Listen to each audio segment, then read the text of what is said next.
अविरल शब्द गणवहा प्रक्षालित सकल मलभूत कलंकहा मुनिभिरुपासी तीर्था सरस्वती हरतनुदुरितम् अज्ञानतिमिरान्धानां ज्ञानाञ्जनशलाकया चक्षुरुन्मीलितं येन तस्मै श्रीगुरुवे नमः। श्रीपरमगुरुवे नमः। परम्पराचार्य गुरुभ्यो नमः।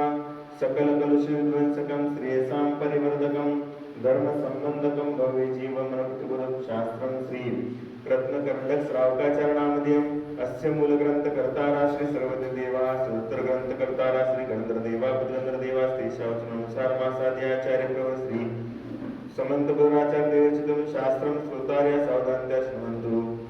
मंगलम भगवान वीरो मंगलम गौतमो गणी मंगलम कुंदकुंदार्यो जैन धर्मोस्तु मंगलम सर्वमंगल मांगल्यम सर्वकल्याणकारकम प्रदानं सर्वधर्माणां जैनं जयतु शासनं जैनं जयतु शासनं।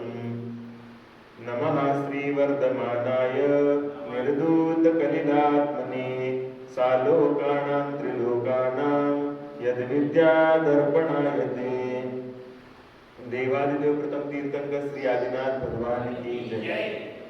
वर्तमान शासन नायक श्री महावीर भगवान की जय। आचार्य श्री समंत भद्र महाराज की जय। आचार्य श्री विद्यासागर जी महाराज की जय। आचार्य श्री आर्जव सागर जी महाराज की जय। मुनि श्री शिव सागर महाराज की जय।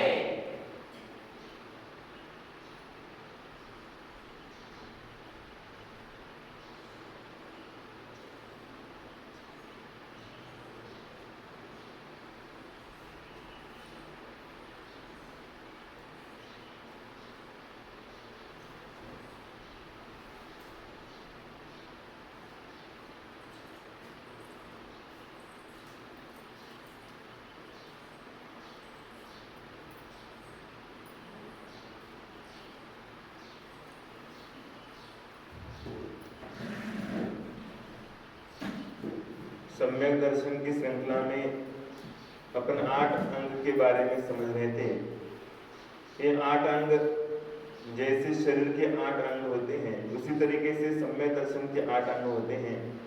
इसमें से एक भी अंग अगर कम हो जाता है तो शरीर जो है कमजोर होने लगता है। उसी तरीके से यहाँ पर सम्यक दर्शन का एक भी अंग कम हो गया तो उसका सम्यक दर्शन भी डगमगा जाता है। इसलिए इस अंगों के माध्यम से उसकी पहचान हुआ करती है और पहचान के साथ साथ उसका श्रद्धा जो रहती है उस श्रद्धा में मजबूती आना चालू होता है। इसलिए अपन समझ रहे थे निशंकित अंग। ये निशंकित अंग ये कहलाता है कि जिनेंद्र भगवान के मार्ग पर कोई भी शंका ना करना, इसका नाम है निशंकित अंग। फिर निकांक्षित अंग माने क्या है? धर्म के माध्यम से मेरे लिए आगामी काल में कोई भी भोग सामग्री प्राप्त हो जाए, इसमें कोई कामना नहीं करता, इच्छाएं नहीं करता है, इसका नाम है निकांक्षित अंग। और उसके बाद निर्विचिकित्सांग बताया। तो निर्विचिकित्सांग ये कहलाता है कि जो सम्यक दर्शन को प्राप्त कर चुके रत्नत्रय के धारी है, ऐसे मोक्ष मार्ग पर चलने वाले मुनिराज है, श्रावक श्राविकाएं हैं, ऐलक शुल्लक है, इनके शरीर को देख करके किसी भी तरीके की ग्लानि ना करने का नाम क्या है? निर्विचिकित्सा। विचिकित्सा माने क्या है? कोई भी ग्लानि नहीं करना उनको देख करके। और उसके बाद अमूढ़ दृष्टियांग। यह अमूढ़ दृष्टियांग क्या कहलाता है? ना मूढ़ायति मूढ़ः, माने क्या कहते हैं कि जो मूर्ख नहीं है वो कौन है? समझदार है, समझदार हो गया है। माने ना मूढ़ा इत्या मूढ़ा, जो मूर्ख नहीं है वो समझदार है। दूसरी तरीके से कि जो मूर्खता को प्राप्त हो गए हैं ऐसे किसी भी संप्रदाय के बारे में प्रशंसा नहीं करना है, उनके बारे में अपन कोई सम्मान नहीं करना है, इसका नाम है अमूढ़ दृष्टि अंग। जिन शासन को छोड़ करके किसी भी तरीके का कोई भी संप्रदाय होते हैं, इन संप्रदाय की कोई भी प्रशंसा नहीं करना, क्योंकि सत्य अहिंसा यहाँ पर नहीं बताई जाती। इसलिए ऐसे संप्रदाय का कोई भी विशेष व्यक्ति विशेष से क्या करना नहीं है, प्रशंसा नहीं करना। उनके यहाँ पर मानसिक प्रशंसा करते हुए अपने दिमाग में भी वो चीज नहीं रखना, इसका नाम है अमूर्त दृष्टियांग। उसके बाद है उपगुण। उपगुण का अर्थ क्या है? तो उपगुण अंग एक कहलाता है कि अगर कोई व्यक्ति गलती करता है तो गलती करने के बाद उसकी गलतियों को ढाक के रखने का नाम उपगुण अंग है। क्योंकि संसार में व्यक्ति है तो एक भी व्यक्ति ऐसा नहीं रहता कि जो गलती नहीं करता। तो जो गलती कर रहा है तो गलती करने के बाद उसकी गलती को क्या करना है? ढाक के रखने का काम उपगुण अंग है। और प्राय जो है मोक्ष मार्ग पर चलने वाले जितने भी लोग होते हैं, इन मोक्ष मार्ग पर चलने वाले लोगों के द्वारा अगर कोई गलती हो जाती है तो गलती होने के बाद उसको अपन को क्या करना चाहिए? उसको ढाक के रखना चाहिए, उसको सबके सामने खोलना नहीं चाहिए। तो अब जाकर के ये अपने अंदर में उपगुण अंग की प्राप्ति हो जाएगी। अब अगला आ रहा है स्थितिकरण अंग है। स्थितिकरण अंग है, और इस स्थितिकरण अंग का क्या स्वरूप है वो अपन अभी समझेंगे। दर्शनाचरणात् वापि चलतां धर्म वत्सले प्रत्यवस्थापनं प्राज्ञे स्थितिकरणमुच्यते। दर्शनाचरणात् वापि चलतां धर्म वत्सले प्रत्यवस्थापनं प्राज्ञे स्थितिकरणमुच्यते। कहते हैं धर्म वत्सले है। धर्म हमेशा कैसा होता है कि प्रेम की भाषा सिखाने वाला धर्म होता है। और प्रेम किसे कहते हैं? तो जहां पर आपके अंतरंग में निस्वार्थ कामना होती, निस्वार्थ भाव होते हैं, उसको कहते हैं प्रेम। और इसी प्रेम को आचार्य महाराज ने क्या बताया कि वात्सल्य नाम से पुकारा गया। तो इसलिए बताते धर्म वत्सले माने धर्म स्नेही जनों के द्वारा दर्शनात् माने सम्यक दर्शन से व अथवा चरणात् चारित्र से अभी भी विचलित होते हुए पुरुषों का फिर से पहले की तरह स्थित किया जाना विद्वानों के द्वारा स्थितिकरण अंग कहा जाता। क्या कहते हैं कि धर्म स्नेह जनों के द्वारा सम्यक दर्शन ज्ञान चारित्र से कुछ विचलित हुए पाए गए, जो धर्मात्मा तो है लेकिन धर्मात्मा होने के बावजूद भी धर्म करते समय कुछ ना कुछ तो विचलित हो जाते। तो ये विचलित होने का काम ही क्या है? यहाँ पर विचलित होने के बाद उनको अपने धर्म में क्या करना है? स्थित करने का नाम यहाँ पर स्थिति करना है। जैसे कोई व्यक्ति अपने जीवन में कोई कदम पहली बार उठा रहा है तो उठाते समय क्या करते हैं अपन? उसको सहारा देते कि भैया तू जो कर रहा है सही बात कर रहा है, हम तुम्हारे पीछे हैं, हा? क्या तुम आगे बढ़ो, हम कपड़े संभालते हैं, हा? ऐसा करते क्या? नेताजी तुम आगे बढ़ो, हम तुम्हारे कपड़े संभालते हैं, ऐसा नहीं करते हैं। अपन क्या करते हैं कि उनको बहुत मनोबल देते हैं, मन बल देते हैं, उसके बाद उसको काय बल के तरीके से अपन बताते हैं कि तुम लड़ते रहो, तुम बस आगे बढ़ो, हम तुम्हारे पीछे खड़े हैं।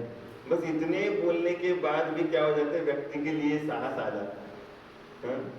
और अगर अपन कुछ बोलेंगे नहीं तो साहस आता नहीं उसके अंदर, क्योंकि वो जिंदगी में पहली बार वो कदम उठा रहा है।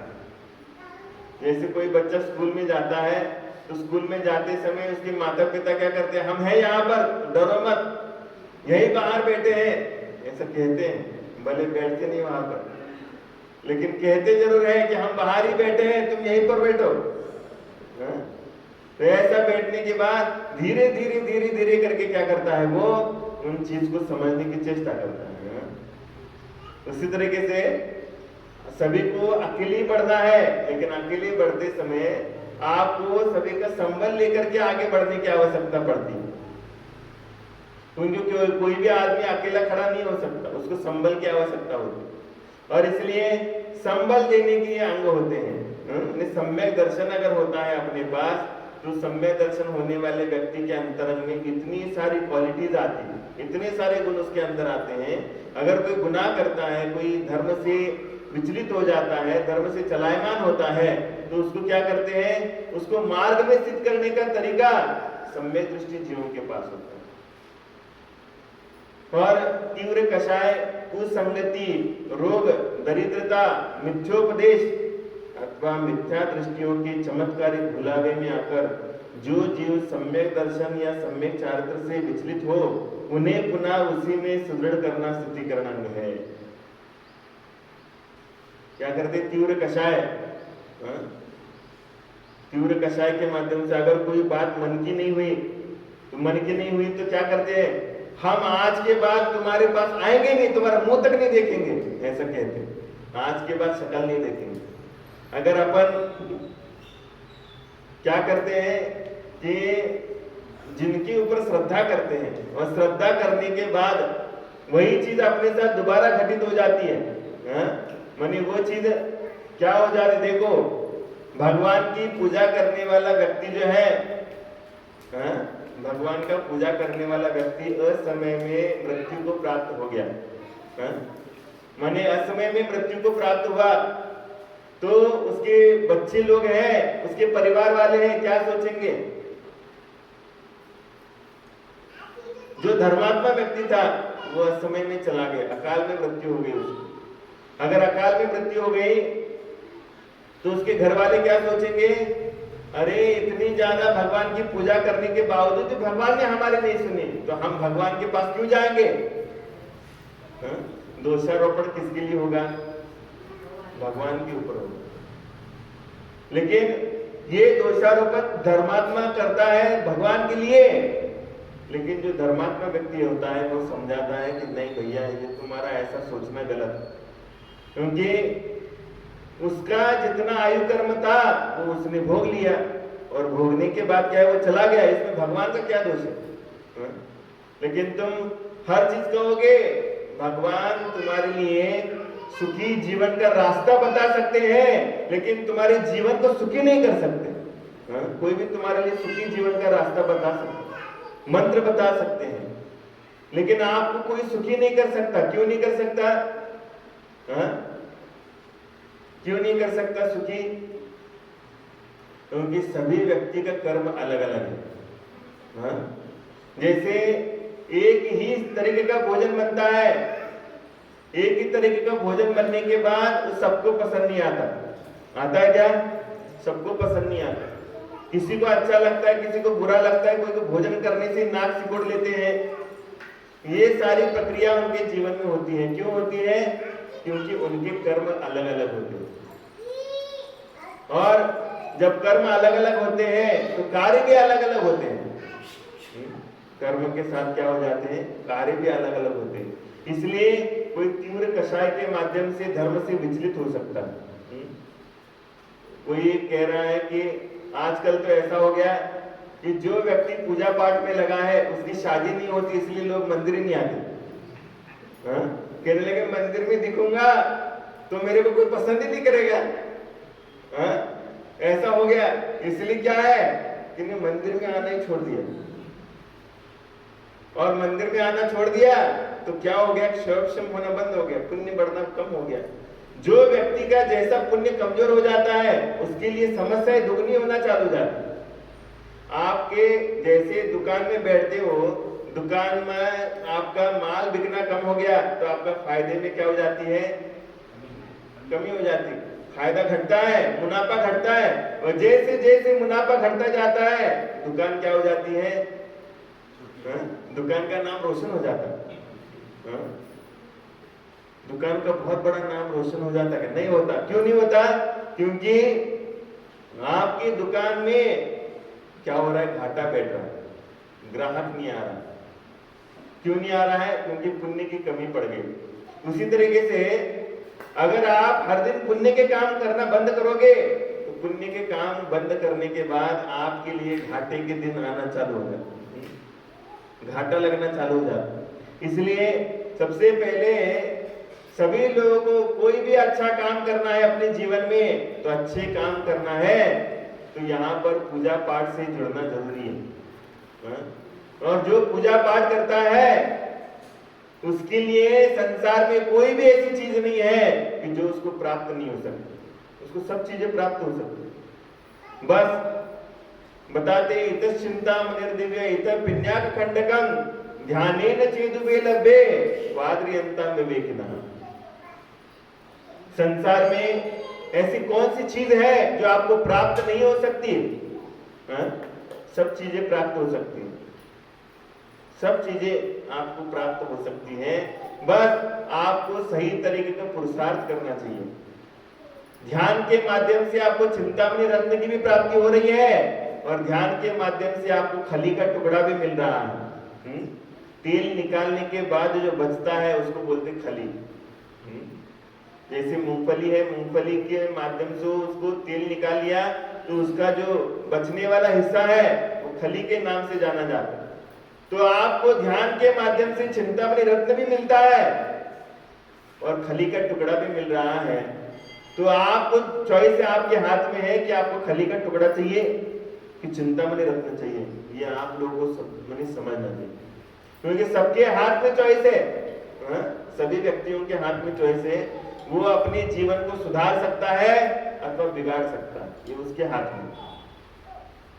इसलिए तीव्र कषाय के माध्यम से अपन पुण्य के कार्य करना बंद कर देते और उसके बाद उस संगति में आकर के कोई व्यक्ति क्या करता है, दिन भर ऐसे लोगों के साथ उठता बैठता है जिसका धर्म से कोई कनेक्शन नहीं है, कोई धर्म के ऊपर उसकी आस्था नहीं है। कोई भी धर्म के ऊपर चलने वाले जो लोग होते हैं उनके साथ में आपकी उठक बैठक नहीं है। और नास्तिक लोगों के साथ आप लोग क्या करोगे, उठना बैठना अपना काम करना चालू करोगे तो आपकी भी श्रद्धा क्या हो जाती है, धीरे धीरे डगमगाना का चालू हो जाती, डगमगा जाती है। आप भी श्रद्धा नहीं करते। फिर आप सोचते हो, वो बोलता है अरे किसने देखा है स्वर्ग, किसने देखा है मोक्ष, तो तुम भी कहना चालू कर देते हो अरे किसने देखा है स्वर्ग, किसने देखा है मोक्ष, आप भी चालू कर देते, क्योंकि श्रद्धा आपकी वैसे बैठ जाती है, श्रद्धा डगमगा जाती है। इसलिए कुसंगति से बचना, रोग हो जाता है रोग। कभी कभी बहुत ज्यादा वेदनाएं हो जाती है रोग के माध्यम से। और जब रोग आता है तो व्यक्ति का चित्त जो है चंचल चलायमान हो जाता है। उसके मन में भाव ऐसे आते हैं कि वो सोच रहा है कि मैं कब मर जाऊं। कई ऐसी बुढ़िया रहती है 90 साल क्रॉस कर लेती है और 90 साल क्रॉस करने के बाद भी उसकी मृत्यु नहीं होती तो सभी से कामना करती है भगवान उठा ले जल्दी, जल्दी उठा ले, ऐसे कामना करती। लेकिन वो जल्दी उठती नहीं तो भगवान थोड़ी उठाएगा। तो ना भगवान किसी को बिठाता है ना किसी को उठाता है। सभी लोग उठते हैं और बैठते हैं अपने अपने पाप और पुण्य के बलबूते पे। लेकिन अपन क्या करते हैं, सभी दोष भगवान को देकर के अपने निश्चिंत होकर के कार्य करते हो, करना भी चाहिए। वैसे रोग के माध्यम से होता है। आप बहुत श्रद्धा आस्था के साथ रहते हैं, लेकिन श्रद्धा आस्था के साथ रहने के बावजूद ऐसा होता है कि आपका रोग जो है, आपका रोग मिटता नहीं। और जब आपका रोग नहीं मिटता है तो रोग नहीं मिटने का कारण ये हो जाता है कि आप भगवान से श्रद्धा करना बंद कर देते। कोई कहता है कि भगवान अगर मेरी ये कामना पूरी हो जाएंगी तो मैं तुम्हारे लिए क्या करूंगा, 2 बोतल शराब भी चढ़ा दूंगा। शराब भी चढ़ा देते हैं, सिगरेट भी चढ़ा देते हैं। तो ये सब कुछ चीजें चढ़ा देते हैं। क्यों? क्योंकि अपने स्वार्थ के लिए इस तरीके के कार्य होते हैं, होने में आपने को देखने में आ जाता है। लेकिन ये सारी चीजें आपके रोग को बढ़ाने वाली होती है। इसलिए रोग हो गया तो रोग होने के बावजूद भी आपको क्या करना चाहिए, इस रोग में समता के भाव को धारण करना चाहिए, क्योंकि ये सब नश्वर है। इस संसार में आप जितना भी बचाने का प्रयास करोगे, कितना भी बचाओ आप अपनी जवानी को बचा करके रखो, जवानी बचती क्या? नहीं बचेगी। आप अपने बचपन को बचा करके रखो तो बचेगी क्या?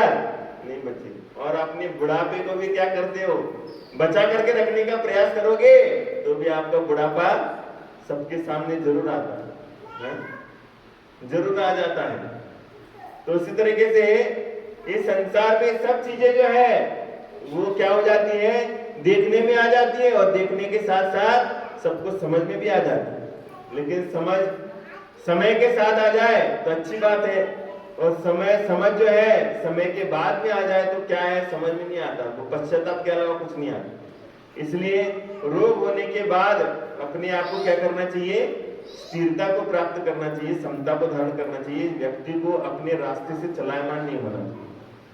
और उसके बाद दरिद्रता क्या हो रहे हैं, आज अपन देख रहे हैं धड़ल्ले से धर्म परिवर्तन हो रहे हैं, और ये धर्म परिवर्तन होने का कारण एक ही है, मेरी दरिद्रता। अगर मेरे पास दरिद्रता है तो किसी ने बोल दिया कि मैं तुम्हारे लिए एक मकान दूंगा, और हर महीने में तुम्हारे लिए इतना पेमेंट दूंगा, लेकिन तुम क्या करो, तुम अपने धर्म को छोड़ करके हमारे धर्म को स्वीकार करो। क्या तुम लोगों की ये ऑफर पसंद आएगी? आप स्वीकार करोगे? करोगे क्या? नहीं, यहाँ पर बोल रहे हो महाराज बैठे, महाराज बैठे इसलिए क्या है, कैसे नहीं बोलेंगे भैया? हाँ कैसे बोलेंगे? अगर आपको लॉलीपॉप दे दिया, भैया तुम्हारे लिए 10 करोड़ रुपए देंगे, बस धर्म परिवर्तन कर लो, तुम्हारी सारी माने दुख की वेदनाएं सब मिट जाएंगी। गरीबों को बता दिया, तो गरीबों को बताने के बाद क्या करते हैं, गरीब लोग उस पैसे के लोभ में आकर के, पैसे के लालच में आकर के गलत काम भी करते हैं और धर्म को भी छोड़ देते हैं। गलत काम करने में पीछे नहीं है, तो धर्म करने के लिए काय के लिए आगे रहेंगे, धर्म भी छोड़ देंगे। और इसी तरीके से दरिद्रता भी होती है, दरिद्रता के कारण भी क्या हो जाता है, अपना श्रद्धा जो है वो श्रद्धा का स्थान मजबूत नहीं होता। इसलिए बताया गया है जो जैन होता है वो गरीब नहीं होता, और जो गरीब होता है वो जैन नहीं, क्योंकि जैन लोग हमेशा अमीर इसलिए होते हैं क्योंकि उनके मन में बहुत बड़ी श्रद्धा होती है। और जितने भी लोग इस जिनेंद्र भगवान के ऊपर श्रद्धा करते हैं तो भगवान ऐसा आशीर्वाद देते हो, जा तेरे लिए आप जिंदगी भर कभी खाने पीने की कमी नहीं पड़ेगी, कभी नहीं कमी पड़ेगी, ऐसा विश्वास होता है। क्योंकि सब संसार की चीजें जिनके चरणों में आके नतमस्तक हो जाती है, वो भगवान के सामने जाने के बाद आपको किस चीज की कमी पड़ेगी? कम पड़ सकती है? कुछ नहीं कम पड़ सकती। लेकिन क्या होता है कि अपन उनको मानते नहीं है, और अपन मानते नहीं है, श्रद्धा नहीं बनती है, तो श्रद्धा नहीं बनती तो कर्म बहुत तीव्रता के साथ उदय में आता है। डॉक्टर दवाई देता है, लेकिन डॉक्टर दवाई देने के बाद आपके लिए आपके मन में शंका है कि डॉक्टर की दवाई काम करेगी कि नहीं करेगी, तो दवाई काम करती नहीं, क्योंकि आपके ऊपर श्रद्धा नहीं डॉक्टर के ऊपर। उसी तरीके से इस संसार में जो दुख है उस दुख का निवारण करने वाले जिनेंद्र भगवान है, इनके वाणी के ऊपर अगर आपका विश्वास नहीं है तो क्या हो सकता है, तो आपके दुख नहीं मिट पाएंगे, आपका रोग नहीं निकलेगा और आपकी गरीबी भी निकल नहीं पाएगी।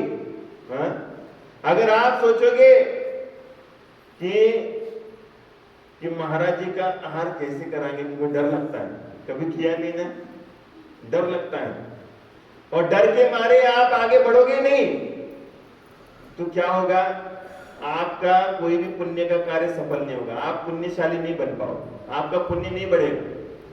और जैसे जैसे आपका पुण्य बढ़ता जाएगा तो वैसे वैसे काम आपके बिगड़ते हुए भी बनते जाएंगे। इसलिए पुण्य के कामों में डरना नहीं चाहिए। मेरे को पूजा नहीं आती है तो मैं पूजा ही नहीं करूंगा, मेरे को धोती नहीं पहनना आती है तो क्या करूंगा, मैं काय के लिए धोती पहनूं, धोती पहनना नहीं आता, अगर धोती में मैंने अनाप शनाप धोती पहन लिया और किसी ने हंसी मजाक किया तो क्या होगा, ऐसा सोच करके काम करोगे तो क्या होगा, तो आप पीछे रह जाओगे, पुण्य कमजोर पड़ जाएगा। क्योंकि देखो सबका जो चीज सभी लोगों को जो सामने दिखने में आ रहा है वो उसका पूर्व जन्म का पुण्य है। आपने कुछ अच्छाई करी थी पूर्व जन्म में, अब वो भोगने में आ रही। अब अगर यहाँ पर कोई अच्छे काम नहीं करोगे तो अच्छे काम नहीं करने का फल आपको जरूर मिलेगा, और वो मिलना है ही। और वो भले ही इस जन्म में नहीं मिले लेकिन अगले जन्म में जरूर मिलेगा। इसलिए अच्छे कामों से कभी पीछे नहीं हटना और बुरे कामों के लिए कभी भी प्रोत्साहित नहीं होना चाहिए। इसलिए दरिद्रता आने के बाद भी क्या नहीं करना, अपने आप को रोक करके रखना है। गरीबी क्या हो जाती है, अपने लिए लाचार बना देती है धर्म परिवर्तन करने के लिए। लेकिन फिर भी धर्म नहीं छोड़ना है, तब जाकर के स्थितिकरण हो जाता है। और उसके बाद मिथ्योपदेश, मिथ्या उपदेश दे दिया। आजकल के जो भी युवा लोग हैं, वो युवा लोग साधु संतों की बातों के ऊपर विश्वास नहीं करते। क्यों नहीं करते हैं? क्योंकि उनको झट मांगने पट ब्याह चाहिए। अभी बात कर ली और अभी तुरंत ब्याह होना चाहिए। वो आप रुकने वाले नहीं है, उनको समय नहीं चाहिए। लेकिन कोई भी चीज जो होती है वो समय के साथ ही होती है, तुरंत असर करने वाली कोई चीज नहीं रहती। और इसीलिए अपन के अंदर में धीरज और धैर्य होना जरूरी है। और धैर्य नहीं होता है तो अपन क्या करते हैं, गलत रास्ते पे जाते हैं। गलत रास्तों को अपना करके अपने जीवन का क्या कर लेते हैं, पूरा का पूरा बंटाधार कर देते हैं। इसलिए मिथ्या उपदेश अगर दे दिया, किसी ने गलत उपदेश दे दिया, तो गलत उपदेश के माध्यम से बहुत बड़ा प्रभाव अपने जीवन में होता है।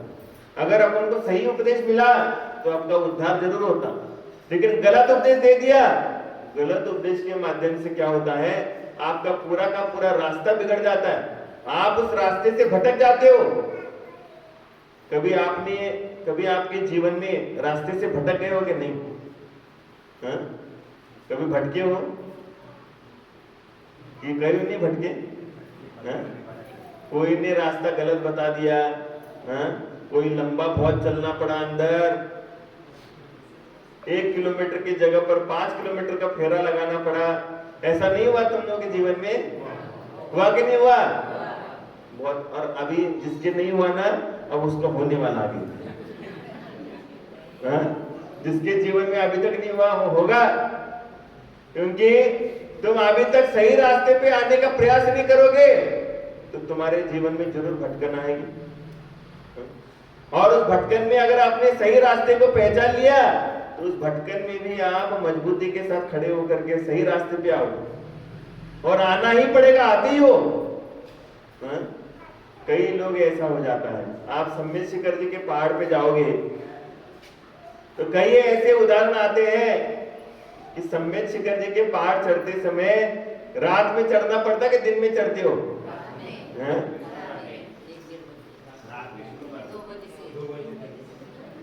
रात के 2 बजे से। कोई व्यक्ति है जो दोपहर को 2 बजे से चढ़ता है। उसको वर्ल्ड कप देंगे यहाँ पर। मई महीने के दोपहर के 2 बजे कौन सम्मेद शिखर जी का पहाड़ चढ़ता है? चढ़ेगा क्या? नहीं चढ़ेगा। तो ऐसी माने आप अंधेरे में चढ़ते हो, और अंधेरे में चढ़ने के बाद ऐसा होता है कि आप अगर रास्ता भटक जाते, रास्ता भटकने के बाद क्या हो जाता है, रास्ता भटकने के बाद जब आप उन पार्श्वनाथ भगवान को याद करते हो तो कोई ना कोई तो ऐसा क्लू मिल जाता है, ऐसा कोई ना कोई तो संकेत मिल जाता है कि आपको तुरंत ऐसा रास्ता मिल जाता है, सही रास्ते पे आ जाते हैं। आप सही रास्ते पे आ जाते हैं। कोई ना कोई तो ऐसा बहुत सारी चीजें। कई लोग कहते हैं कि महाराज जी हम लोग रास्ता भटक गए थे सम्मेद शिखर जी पहाड़ पे, लेकिन एक कुत्ता आया और उस कुत्ते ने हमारे लिए रास्ता दे दिया। या फिर एक सर्प आया और सर्प ने हमारे लिए रास्ता दे दिया। ऐसा होता कि नहीं होता? कोई के जीवन में ऐसा आया क्या प्रसंग? आया क्या? हाँ। ये ऐसा क्यों होता है? ऐसा क्यों हुआ? आप रास्ता भी भटक रहे हो, लेकिन रास्ता भटकने के बाद भी आपको संकेत मिल गया और आप सही रास्ते पे आ गए। ऐसा क्यों हुआ? क्यों हुआ ये? क्योंकि आपकी श्रद्धा जो है, आपकी श्रद्धा वो पार्श्वनाथ भगवान के ऊपर थी, और पार्श्वनाथ भगवान के ऊपर श्रद्धा के कारण क्या है, आपको रास्ता क्या मिल गया? सही रास्ता मिल गया। लेकिन आपका अगर उस रास्ते पे भरोसा नहीं होता, तो उस रास्ते पे भरोसा नहीं होता तो आपकी भटकन जरूरी है। भले आप पहुंच भी जाओगे उस रास्ते से, उस चरण के सन्निधि में पहुंच भी जाओगे, लेकिन पहुंचने के बाद भी उसका जो चमत्कार है, वो चमत्कार आप आजमा नहीं पाओगे, क्योंकि आपका विश्वास नहीं उस चीज के ऊपर। इसलिए मिथ्योपदेश, अगर कोई ने गलत उपदेश दिया तो भी क्या हो जाता है? अपना चित्त चंचल हो जाता है, और अथवा मिथ्या दृष्टियों के चमत्कारिक भुलावे में आकर जो जीव सम्यक दर्शन या सम्यक चारित्र से विचलित होकर के उन्हें पुनः उसी में सुदृढ़ करना है, तो ये शुद्धिकरण अंग कहलाता है। देखो, इस दुनिया में आकर कोई भी आदमी अपना काम बिना किसी दूसरे की सहायता के नहीं कर सकता। इस संसार में कोई भी आदमी आता है तो बिना सहायता के वो अपना जीवन नहीं जी सकता। जी सकता है क्या? नहीं जी सकता। क्या लौकिक और धार्मिक सभी तरह के कार्यों में हमें किसी ना किसी रूप में दूसरे से मदद लेना ही पड़ती, कोई ना कोई तो रूप में मदद लेनी पड़ती। और तो क्या, अंगुली से चुटकी भी नहीं बचती। एक उंगली है, उससे चुटकी बच सकती क्या? नहीं बच सकती। एवं हमें जब दूसरों से मदद लेने की दरकार पड़ती है, तो उसका यह स्वयं अर्थ निकलता है कि हम भी दूसरे की मदद करना सीखें। जब अपने हाथों के माध्यम से अपन कहीं गलत दिशा में जाते हैं, तो क्या है, अपन को जरूर दूसरे की मदद लेनी पड़ती है। चाहे डॉक्टरी भी पढ़ लो, लेकिन डॉक्टर लोग भी बीमार होते कि नहीं? डॉक्टर को दूसरे का इलाज करने में बुद्धि चलती है, लेकिन स्वयं की बीमारी का इलाज करने के लिए बुद्धि नहीं चलती उसको। तुम सोच रहे होंगे इतना बड़ा एमडी हो गया, लेकिन बीमार होने के बाद उसको उसका बीमारी का इलाज नहीं करते बन रहा। डॉक्टरी पढ़ी है कि और कोई दूसरी पढ़ी है? लेकिन भैया समझने की बात है कि उसने भली डॉक्टरी पढ़ी है, लेकिन उसका दिमाग नहीं चलता, अपने लिए दिमाग नहीं चलता उसका, इसलिए उसको दूसरे की मदद लेनी पड़ती है। और दूसरे की मदद करना ही अपने आप के लिए मदद प्राप्त करने का मार्ग है, क्योंकि जब हम दूसरे की कोई परवाह नहीं करते, तो फिर वह भी हमारी परवाह क्यों करेगा? अगर हम दूसरे की परवाह नहीं करेंगे तो वो क्यों परवाह करेगा हमारे? और सभी अपनी अपनी तान में मस्त रहेंगे तो फिर कैसे किसी का कोई भी काम होगा? इसलिए हम सबका सबसे पहले कर्तव्य यह हो जाता है कि हम सब आपस में एक दूसरे से मिल करके चलें। जब भी चलना है मिल के चलो, जब भी खाना है मिल बांट के खाओ। मिल बांट के खाओ, मिल करके रहोगे तो क्या होगा? आपके जीवन में चमत्कार हो जाएगा। और आप अकेले चलोगे और आप अकेले ही खाने का स्वाद लोगे तो आपके जीवन में उसका मस्त मजा नहीं आएगा। इसलिए समझ लीजिए, क्या हो गया, उदाहरण देख के बता रहे हैं। समझ लीजिए कि हाथों की 5 अंगुलियों में परस्पर मनमुटाव हो गया। ये कितनी अंगुलियां हैं? ये 5। इन 5 अंगुलियों में मनमुटाव हो गया, झगड़ा हो गया। तो क्या है? अंगुष्ठ बोला मैं सबसे बड़ा हूं, ये अंगूठा है, वो अंगूठा कह रहा है मैं सबसे बड़ा हूं। और उसके बाद तर्जनी कहने लगी कि मैं बड़ी हूं। उसके बाद की जो उंगली है वो कहती मैं बड़ी हूं। और इसी प्रकार सब अपने आप को बड़ा मानने लगे। एक के बाद एक, एक के बाद एक, एक के बाद सभी उंगलियां क्या कहने लगी? मैं बड़ा, मैं बड़ा, मैं बड़ा। सभी लोग बड़ा बड़ा कहने लगे। तो हाईकोर्ट में दावा पेश हुआ। अब सभी लोग क्या है? छोटा मानने के लिए तैयार ही नहीं, कोई किसी से छोटा मानने के लिए तैयार नहीं है। तो आप कोई दोनों पक्ष जब खड़े रहते हैं तो उनमें कोई तो मध्यस्थी करने वाला पक्ष होना चाहिए, तभी जाकर के झगड़ा सुलझ जाता। अगर उनको मीडिएटर नहीं है, उनको झगड़ा सुलझाने वाला व्यक्ति नहीं है, तो उनका झगड़ा नहीं सुलझ सकता। कुछ भी नहीं सुलझ सकता। इसलिए क्या है, वो हाईकोर्ट में जाता है। हकीम साहब ने सबको अपने सबूत पेश करने को कहा। अंगुष्ठ ने कहा कि देखो साहब, मैं देखने में तो सबसे छोटा दिख रहा हूँ, परंतु बाजार में जाने पर मेरी जो इज्जत होती है वो इन सब में नाम को भी नहीं है। क्या है? अंगूठा कह रहा है कि मैं भले ही देखने में छोटा हूँ, लेकिन बाजार में जाने के बाद अंगूठा लगाना पड़ता है ना। अंगूठा लगाना पड़ता कि नहीं? तब जाकर के पैसे निकलते। तब जाके पैसे निकलते। मैंने मेरी इज्जत बहुत बड़ी है। और उसके बाद इस बात को आप भी जानते हैं, सर्वसाधारण अनपढ़ लोगों को भी, जब भी कोई रुपया पैसा मिलता है वो मेरी सही बिना नहीं मिल सकता। अगर कोई अनपढ़ व्यक्ति है तो अनपढ़ व्यक्ति को भी अपना अंगूठा लगाना पड़ता है। अंगूठा लगाए बगैर क्या नहीं मिलता? पैसा नहीं मिलता। तो तर्जनी ने यह कहा, यह तो ठीक है, किंतु जब किसी को भी रास्ता बताना होता है तब तो मैं ही बताती हूँ। अगर किसको रास्ता बताओगे तो ऐसा बताते हो? ऐसा बताते हो? कि दूसरा कोई ऐसा ऐसा तो बताते नहीं तुम लोग। तो क्या है, रास्ता बताते समय तर्जनी का प्रयोग होता है, भैया ये रास्ता ये है यहाँ पर। तो कहते हैं कि जब किसी को रास्ता बताना है तो मेरा इस्तेमाल होता है। कहने लगे मेरा इस्तेमाल होता है इसलिए मैं बड़ी हूं। और मध्यमा से पूछा गया तो बोली कि मेहरबान, मैं तो प्रत्यक्ष ही सबसे बड़े दिख रहा हूं, फिर मैं आपसे क्या कहूं। और ये अंगूठा है, ये तर्जनी है, और उसके बाद मध्यमा आता है। ये मध्यमा क्या कह रहा है? मेरे को बताने की आवश्यकता नहीं, आप पहचान कर सकते हो मैं सबसे बड़ी हूं। और अनामिका बोली कि जब कभी किसी के तिलक लगाया जाता हो तो मैं ही तो करती हूँ। तिलक कहाँ से लगाती हो? इसी से लगाती हो क्या? कई लोग इससे लगाते हैं, मैंने देखा कई लोग ऐसा डुबाते हैं, मेरा ऐसा करते हैं।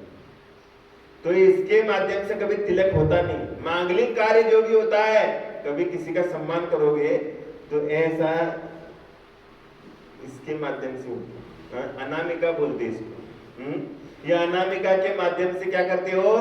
आप किसी का भी सम्मान करते हो। और तिलक लगाया करती तो मैं ही तो करती हूँ, ये सब एक तरफ बैठी रहती है। अंत में कनिष्ठा ने कहा कि महाशय, मैं यद्यपि सबसे छोटी हूँ, परंतु जब कभी लोगों पर कोई आपत्ति आती है, लाठी वगैरह का वार होता है, तो मैं भाई बहनों के पीछे रह करके अपना कचूमर निकालने को सबसे आगे खड़ी हो जाती। अगर कोई के ऊपर आफत आ जाए, आफत आने के बाद अगर कोई लाठीचार्ज कर रहा है तुम्हारे ऊपर, तो क्या करते हो? क्या करते हो? पहले हाथ ऐसा लगाते, हाथ ऐसा लगाते। और सबसे पहले कौन मार खाता है? सबसे पहले मार कौन खाता है? कनिष्ठा मार खाती ना। तो कहने लगी मैं सबसे आगे जाती हूँ, और सभी अंगुलियां के पीछे जाती हूँ। मैं सबकी रखवाली करती हूँ। इसलिए क्या है, मैं हिफाजत के लिए जब हाथ ऊंचा करता है तो कनिष्ठा को ऊपर की ओर करके किया जाता है, अथवा किसी के मुक्का मारता है तो कनिष्ठा को नीचे लेकर के मारता है। और किसी को मुक्का मारना है ऐसा मारते क्या? कैसे मारते हो? कोई भी मार के दिखाओ मेरे को उल्टा। ताकत लगती है, ऐसा लगती ताकत। ताकत कहां से लगती है? कनिष्ठा से लगती है। मैंने जहां पर दम लगाना है, वो दम लगाने के लिए आपको कनिष्ठा की आवश्यकता पड़ती। जब भी आपत्ति आती है, एक नंबर आता है। करते कि नहीं? मैंने आपत्ति के समय आप उसको पुकारते हो। जब भी आपत्ति आती है तो आप उसी को पुकारते हो। तो इसलिए जब भी कोई चोट मारते हैं, कनिष्ठा को नीचे लेकर के मारता है। दोनों ही हालतों में जो कुछ चोट आती है कनिष्ठा पर ही आती है। जब भी मार पड़ेगा कनिष्ठा के ऊपर पड़ेगा। जज साहब कनिष्ठा को नीचे लेकर मारता है। दोनों ही हालतों में जो कुछ चोट आती है कनिष्ठा पर ही आती है।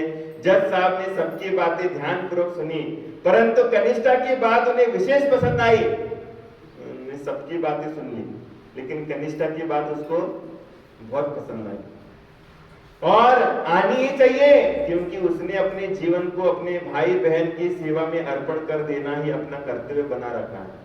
हाँ? जो कि उसका सर्वोत्तम गुण है। घृणा करता है तो सिर्फ पापों से और किसी से भी नहीं। अगर घृणा करता है वो व्यक्ति, तो घृणा किससे करता है? पापों से करता है, पापी से नहीं करता। और सेवा धर्मो परम गहनो योगी नामप्य गम्य, अर्थात परोपकारार्थ अपना जीवन अर्पण करना सबसे बड़ा गुणधर्म है, जिसका मिलना योगी राजों को भी दुर्लभ होता है। इसीलिए खुश होकर उन्होंने उसे मुद्रिका इनाम में दी, जिसको कि लोग पहना करते हैं। अंत में सबसे कहा कि भाई आप लोग अपने अपने काम में अपनी खासियत रखते हो, यह बात ठीक है, पर फिर भी आप लोगों का एक के बिना दूसरे का काम कैसे चल सकता है? एवं जब आप लोग थरिया माने थाली में से ग्रास उठाते हो या कोई चीज पकड़ते हो, सब मिलकर के और बराबर होकर के ही तो पकड़ते हो। चाहे जज साहब के पास जब गया तो जज साहब ने सबकी बात सुनी, और जो कनिष्ठा है तो कनिष्ठा की बात उसको पसंद आई। इसलिए जज साहब ने कहा कि इसने अपनी परवाह ना करते हुए भाई बहन की सुरक्षा करने के लिए अपना पूरा जीवन समर्पित कर दिया। क्या हो जाता है? वो व्यक्ति सबसे पूज्य बन जाता है। बताते हैं कि जो स्वयं के लिए जीता है उसका मरण हुआ करता है। जो व्यक्ति स्वयं के लिए जीता है उसका मरण हुआ करता है, और जो व्यक्ति औरों के लिए जीता है उसका स्मरण हुआ करता है। जो व्यक्ति औरों के लिए जीता है, तो जज साहब ने अपनी डिसीजन दे दी कि कनिष्ठा ने क्या कर दिया? अपना पूरा जीवन समर्पित कर दिया अपने भाई बहनों की सेवा में। इसलिए जज साहब ने निकाल दे दिया कि मुद्रिका जो है वो मुद्रिका कनिष्ठिका में पहनाई जाए। क्या करनी चाहिए? कनिष्ठिका में मुद्रिका पहनाई जाए। और बताया कि भैया कि सभी लोग भले ही लड़ रहे हैं, लेकिन सभी लोग एक साथ में लड़ रहे हैं, लेकिन सभी का साथ होना जरूरी है। अगर सभी एक साथ मिलकर के रहते हैं तो ही किसी काम की सफलता हो जाती है। और अगर आप अलग अलग रहोगे, अलग अलग कार्य करना चालू करोगे, 5 भाई एक दुकान में काम करते हैं तो दुकान की ट्रांजैक्शन देख लेना, दुकान की तरक्की देख लेना।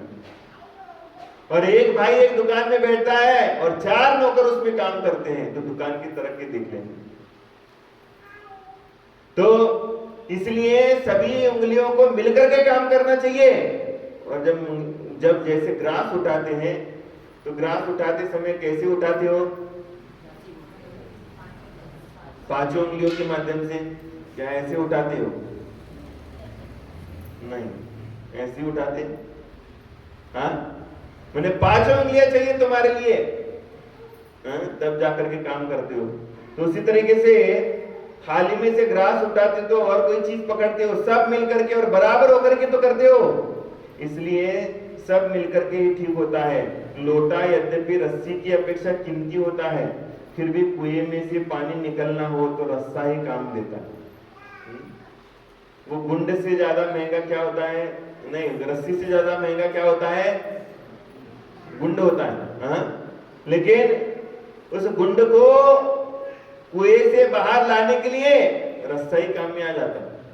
वो रस्सी के बिना वो नहीं आ सकता बाहर। उसके बिना लोटा अकेला कुछ नहीं कर सकता। मतलब यही, एक का काम दूसरे की मदद से ही चला करता है। माने एक का काम जो है वो दूसरे की मदद के बगैर नहीं चल सकता। आप अगर अपने जीवन में अपनी मदद को छोड़ करके, अपना काम छोड़ करके काम करना चालू करोगे तो आपकी सफलता नहीं होगी, आप सफलता को प्राप्त नहीं कर पाओगे। इसलिए आपको दूसरे की मदद जरूर लेना चाहिए। इसलिए समझदार को चाहिए कि वह अपनी तरह दूसरों का भी ख्याल रखे। कहीं ऐसा ना हो आजीविका की कमी से या रोग वगैरह से अथवा और किसी कारण से घबराकर कोई भी भाई अपने सदाचार से या समुचित विश्वास से भ्रष्ट होकर पतित हो जावे, गिरते हुए को सहारा देकर थामना, और जो ठोकर खाकर गिर भी पड़ा वो उसे उठाकर फिर से सावधान कर देना ही होशियारी है, ना कि उसे कोसना। भूल होना कोई बड़ी बात नहीं, भूलना मनुष्य का प्राकृतिक धर्म है। और हम जानते हैं तो प्रेम पूर्वक मीठे शब्दों में उसे समझावे, उसकी भूल उसे सुझावे और रास्ते पर लावे, वरना हमारी समझदारी क्या काम की। साथी का साथ तो वही जो आपत्ति के समय काम दे। क्या है साथी की पहचान कब होती है? जब वो व्यक्ति की पहचान परेशानियों के दिनों में वो व्यक्ति साथी जब काम करता है तभी उसकी पहचान हुआ करता है। इसलिए प्राकृतिक धर्म को समझ करके अपने जीवन में आगे बढ़ना चाहिए। सभी के जीवन में स्थितिकरण आना चाहिए। स्थितिकरण गुण जो है ये अंग है, ये सम्यक दर्शन का अंग है, लेकिन ये सम्यक दर्शन का अंग होने के साथ साथ सबके जीवन के जीने का अनिवार्य घटक है। जो व्यक्ति दूसरे के क्या करता है, गुणों को ढांकता है, वही स्थितिकरण को प्राप्त कर सकता है। माने जो व्यक्ति दूसरे की गलती को अपने पेट में दफनाने की चेष्टा करता है, वही व्यक्ति दूसरे को संवार सकता है। और जो व्यक्ति दूसरे की गलती को ढांक नहीं सकता, वो दूसरे का स्थितिकरण नहीं कर सकता, वो दूसरे को संबल नहीं दे सकता है, दूसरे को आगे नहीं बढ़ा सकता। इसलिए अपने को अगर आगे बढ़ाना है तो सबसे पहले आगे बढ़ना है, तो सबसे पहले अपन को उपगुण अंग के साथ स्थितिकरण करना चाहिए। स्थितिकरण माने क्या? जब अपने विचारों के माध्यम से अपना चित्त जो है चलायमान होता है। कभी कभी ऐसा लगता है जीवन में कुछ सार नहीं है, कुछ ऐसा ले लो, रस्सी ले लो और गले में डाल दो फांसा, चले जाओ यहां से। ऐसा लगता कि नहीं लगता? कईयों को लगता है कि नहीं लगता? कई लोगों को लगता है कि जीवन में कुछ भी सार नहीं है, लेकिन ऐसी स्थिति आ गई तो ऐसी स्थिति आने के बाद क्या होता है, अपने जीवन में अगर ज्ञान है तो ज्ञान के माध्यम से अपन पश्चाताप करते हुए उससे रुक सकते। अगर अपने पास वैसा ज्ञान नहीं है तो क्या है, अपन तुरंत फांसी लगा देंगे और मर जाएंगे। मरने के बाद तुम्हारा ये लोग भी गया, परलोक भी चला गया, परलोक भी तुम्हारा कहीं अच्छा नहीं होगा। जो व्यक्ति अपनी आत्महत्या करता है वो संगी पंचेंद्रिय जीवों का क्या करता है, हत्यारा कहलाता है। और अपन ने जो कर्म किए हैं वही अपने उदय में आते हैं। अपन जो कर्म करते हैं वही उदय में आते, दूसरे के कर्म उदय में नहीं आएंगे। तो अपन के कर्म जब अपने उदय में आते हैं तो उसको अपन को ही भोगना पड़ता है। और जब तुम्हें भोगना पड़ता है तो भोगते समय तुम्हें दुख क्यों हो रहा है? तुमने तो कर्म किया हंसते हंसते। जब हंसते हंसते कर्म किया तो भोगते समय तुम्हारे लिए इतनी परेशानी नहीं होना चाहिए। इसलिए सभी कर्मों को भोगने का पुरुषार्थ आपके जीवन में आना चाहिए, इतना संबल तुम्हारे जीवन में आना। कितनी भी कठिनाई आ जाए तो भी उसमें डगमगाना नहीं है, और कितनी भी अच्छाई आ जाए तो भी इतना फूलना नहीं चाहिए कि सब कुछ भूल जाए। अच्छाई के दिनों में भी अपन को क्या करना चाहिए, बुरी चीजों को याद में रख करके काम करना चाहिए। और बुरे दिनों में भगवान को क्या करना चाहिए, भगवान को तो याद करना ही चाहिए, लेकिन अपने आप को कोसना चाहिए, दूसरे को कोसना नहीं चाहिए। दूसरे के ऊपर माथा गड़ा करके दूसरे को दोषी ठहरा करके आगे नहीं बढ़ना चाहिए। तभी जाकर के अपने जीवन का उद्धार होगा, कल्याण होगा और अपने जीवन में स्थितिकरण अंग आएगा। इसी भावना के साथ समय आप लोगों का हो गया। जय बोलो महावीर भगवान की जय।